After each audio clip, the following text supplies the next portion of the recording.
The Office stands out as one of the best sitcoms of all time, but there are a handful of episodes that were genuinely uncomfortable to watch. Michael Scott and the rest of the team at Dunder Mifflin came together to create one of the funniest shows in The Office. From the very beginning in 2005, the show took a concept from a British sitcom of the same name by Ricky Gervais, and positioned it in an American setting with a whole new cast, and while some regional adaptations don't hit the mark, this one really hit the mark. In large part, this was down to the incredible casting, with standout performances from Steve Carell, John Krasinski, and Rainn Wilson from season 1 onwards. But even the supporting cast added essential layers to the show that took the quality to new heights with incredible chemistry and an authentic sense of people thrown together in an office. However, the show did have some moments that failed to resonate, either due to being so awkward and tense, or making beloved characters into something unrecognizable. 8. Gay Witch Hunt. The Office Season 3, Episode 1. 2 Gay Witch Hunt. Early in the show's run, there were moments when Michael Scott majorly crossed the line from quirky, silly boss man, to actually harassing employees. While he was always prone to throwing out inappropriate jokes, and he failed to see when his words made others feel uncomfortable, things were taken to another level in Gay Witch Hunt. As Michael so often does, he made inappropriate remarks, and instead of apologizing and moving on, he made things a lot worse after Michael uses an offensive homosexual slur towards Oscar. Toby, as the HR rep, advises Michael not to do so again. Of course, Michael is reluctant to follow any of Toby's advice, but when he learns Oscar is actually gay, and is upset by Michael's use of the word, Michael tries to make amends in his own way.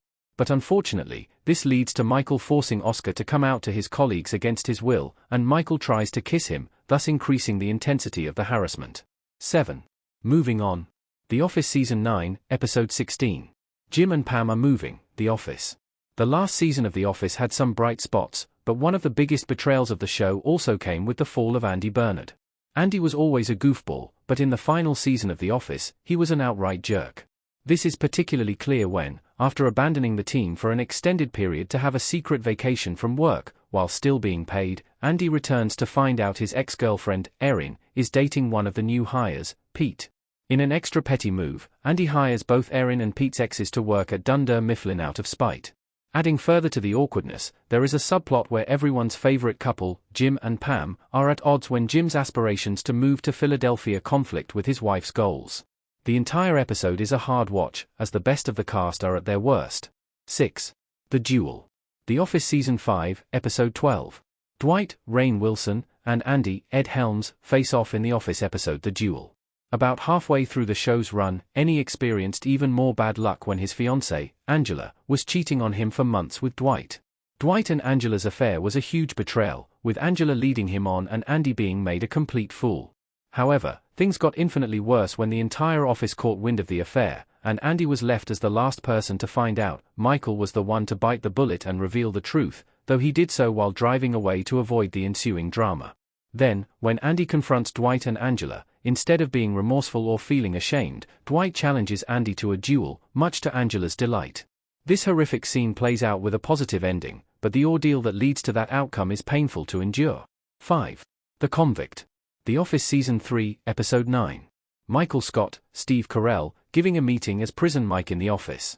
While some of the most awkward and cringy episodes in The Office have a rare few funny moments to carry the audience through, The Convict is one of the rare few that is both hilarious and deeply problematic. In an effort to build team unity, Michael looks to the team for advice and guidance on what they can do. When Angela sarcastically implies that she supports helping criminals, Michael runs with the idea, and Prison Mike is born. As Michael delivers a presentation to the group, attempting to build morale and unity in the office, he switches to a character he has called Prison Mike. Prison Mike is more aggressive, rude, and problematic than Michael, and the baseline was already not at an appropriate level.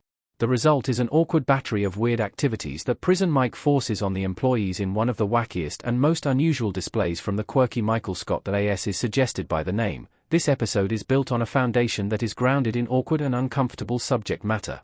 This episode, early in the show's run, leans heavily into the source material of the British show that inspired it, and after Todd Packer made numerous appearances by phone in Season 1, he makes his on-screen debut here.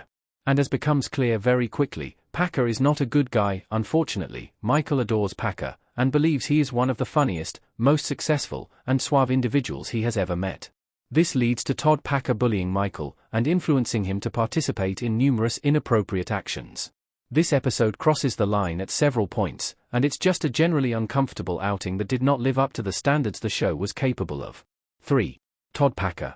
The Office Season 7, Episode 17. Todd Packer comes on to Pam in the office.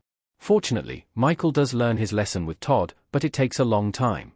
In fact, it isn't until Season 7, when Todd asks a favor of Michael to give him a cushy desk job rather than keeping him as a traveling salesman, that Michael sees Todd's true colors. Todd rejoins the office, and everyone is less than enthusiastic about his presence there. However, Michael is naively excited, and can't wait for his girlfriend, Holly Flax, to meet the man he considers to be his best friend. But when Todd arrives, he is his typical self, who is a complete jerk. Todd belittles others, and constantly makes people feel uncomfortable.